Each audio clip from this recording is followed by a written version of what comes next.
welcome back to Dr. Noah's YouTube update. And I review the scientific literature once a week, and then there's a big conference going on right now in Florida with all the big cardiologists in the country in Orlando, Florida. And at these different types of events, as in any health profession, they basically present papers that are just about to come out. And one of the ones that was kind of interesting is that the complete failure of most of the different types of heart drugs out there in terms of raising the good kind of cholesterol. There's bad cholesterol and there's good cholesterol. As we'll go about, there's actually more factors.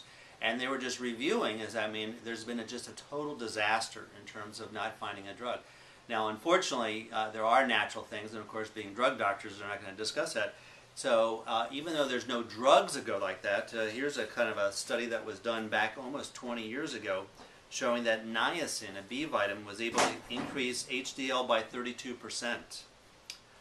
But in the same conference here, we'll talk about niacin has been shown to possibly not be another alternative for lowering cholesterol, because they're finding out, as we've talked about many, many times on the YouTube, there's a difference between numbers and lives. So when you lower cholesterol, that doesn't necessarily mean that you're going to, once again, live longer.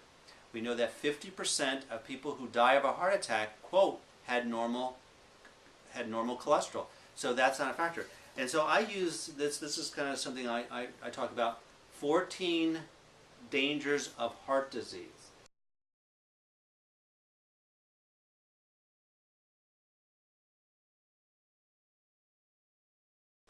And cholesterol is just one of them.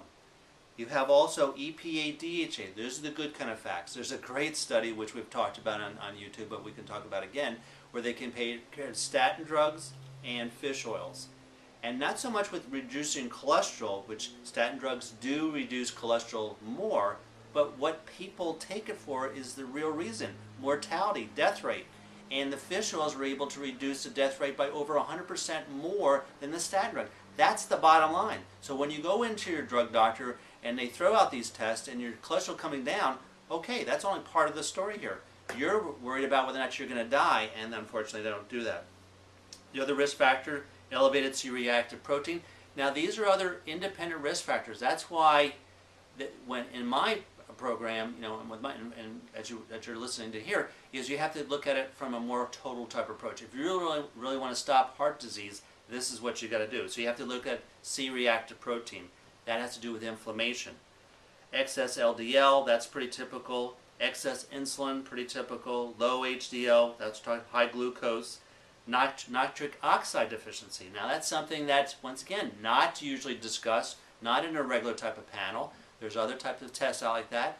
That's why, in my practice, we talk about exercise increases NO, nitric oxide. We also talk about arginine, which is an amino acid that has a lot to do with that. So we talk excess triglycerides, that's pretty typical. One that's not covered too often is low testosterone, excess fibrinogen, excess homocysteine, hypertension is low vitamin K, and excess cholesterol. So you can see there is that when you go in to see your cardiologist spending thousands of dollars, they're only covering a part of it. So it's like your car.